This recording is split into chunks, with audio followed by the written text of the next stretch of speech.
Assalamualaikum warahmatullahi wabarakatuh. Perkenalkan, nama saya Muhammad Yusri Fakih dan di sini saya akan menjelaskan tentang pembinaan pendidikan Islam di Madinah. Aktivitas Nabi di Madinah. Pertama, mendirikan masjid, yaitu Masjid Quba. Yang mana Masjid Quba itu adalah masjid pertama yang digunakan Nabi Muhammad sebagai lembaga pendidikan. Melalui ini, Nabi Muhammad memberikan pengajaran dan pendidikan tentang Islam. Yang kedua itu ada pembentukan negara Madinah. Nah, di sini Nabi Muhammad membangun dan mengembangkan persatuan dan kesatuan komunitas Islam. Beliau juga mulai mengatur dan menyusun segenap potensi yang ada di dalam lingkungannya, memecahkan permasalahan-permasalahan yang dihadapi dengan menggunakan potensi dan kekuatan yang ada dalam rangka menyusun suatu masyarakat baru yang terus berkembang yang mampu menghadapi segenap tantangan. Nah, dasar-dasar pembentukan masyarakat Islam di Madinah oleh Nabi Muhammad SAW. 1. Membangun persaudaraan antara kaum muslimin. Nabi Muhammad SAW itu menghapus sisa-sisa permusuhan dan pertentangan antara suku dengan mengikat tali persaudaraan. Nah, Nabi Muhammad mempersaudarakan dua orang. Pertama, yaitu di antara sesama kaum muhajirin dan kemudian antara kaum muhajirin dan ansor. Dengan terjalinnya persaudaraan tersebut, persatuan kaum muslimin itu menjadi semakin kuat dan kokoh. Yang kedua ada kemandirian ekonomi kaum muhajirin. Nah, untuk memenuhi kebutuhan hidup sehari-hari, Nabi Muhammad SAW itu menganjurkan kaum muhajirin agar bekerja dan berusaha sesuai kemampuannya masing-masing. Mereka didorong untuk kembali menjalankan pekerjaan yang biasa mereka lakukan di saat di Mekah, sehingga mereka dapat hidup mandiri dan tidak bergantung kepada orang lain.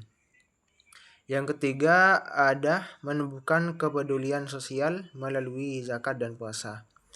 Nah, dalam rangka menjalin kerjasama dan saling menolong, disyariatkan zakat dan puasa sebagai bentuk pendidikan tanggung jawab sosial bagi masyarakat. Melalui zakat dan puasa, masyarakat itu diajarkan untuk peduli terhadap sesama, baik secara material maupun moral, sehingga terciptalah kehidupan yang adil dan makmur.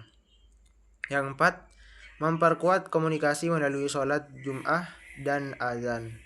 Nah, salah satu kebijakan efektif Nabi Muhammad SAW di dalam membina masyarakat Madinah itu adalah disyariatkannya sholat Jumat dan azan sebagai media komunikasi. Melalui sholat Jumat tersebut yang dilaksanakan secara berjemaah, masyarakat itu berkumpul untuk mendengarkan khutbah Nabi Muhammad SAW secara langsung, sehingga mempererat persatuan dan memperkuat pembinaan umat. Nah, pada slide terakhir ini materi pendidikan Islam di Madinah. 1. Pendidikan persaudaraan atau ukhuwah Islamiyah.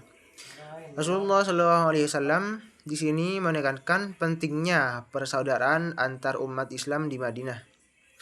Masyarakat itu dipersatukan bukan karena suku atau keturunan, tetapi karena iman kepada Allah SWT.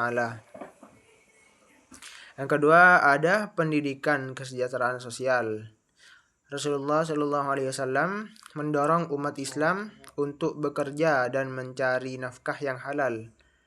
Kaum muhajirin dan ansor diajak untuk saling bekerja sama dan membantu satu sama lain dalam membangun masyarakat yang sejahtera dan mandiri. Yang ketiga, pendidikan kesejahteraan keluargaan. Rasulullah mengajarkan pentingnya menjaga hubungan kekerabatan yang kuat. Sistem kekeluargaan ini dibangun atas dasar ketakwaan kepada Allah Subhanahu wa taala yang mana hingga tercipta keluarga yang harmonis dan saling mendukung.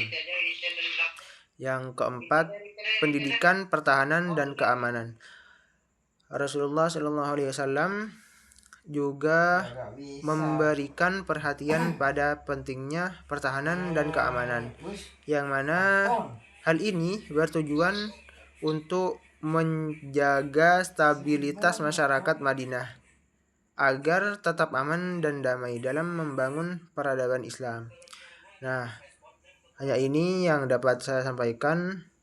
Kurang lebihnya mohon maaf. Wassalamualaikum warahmatullahi wabarakatuh.